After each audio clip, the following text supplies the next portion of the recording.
কিছুদিন আগে আমি একটা বৃদ্ধাশ্রমে গিয়েছিলাম, সেই বৃদ্ধাশ্রমের দেয়ালে লেখা আছে, একটা মা লিখে রেখেছে, মা লিখে রেখেছে, বাবা এবার ঈদে তোর বাড়িতে আমাকে একটু নিবি, বাবা এবার ঈদে তোর বাড়িতে আমাকে একটু নিবি।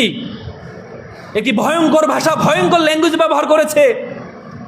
আজকে আমরা সভ্য হচ্ছি, কিন্তু আমাদের সমাজে বৃদ্ধাশ্রম বেড়ে যাচ্ছে শুধুমাত্র সন্তানকে আমরা নীতি নৈতিকতা শিক্ষা না দেওয়ার কারণে।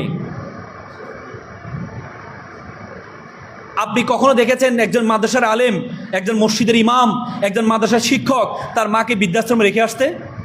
আপনি কখনো দেখেছেন একটা পুরোহিত তার মাকে বৃদ্ধাশ্রমে রেখে আসতে? কিন্তু আমি থাউজেন্ড অফ স্টোরি আপনাদেরকে দেখাতে পারবো। বিসিএস ক্যাডার, আইপিএস ক্যাডার, সে তার মা বাবাকে বৃদ্ধাশ্রমে রেখে আসছে। ডাক্তার তার মা বাবাকে বৃদ্ধাশ্রমে রেখে আসছে।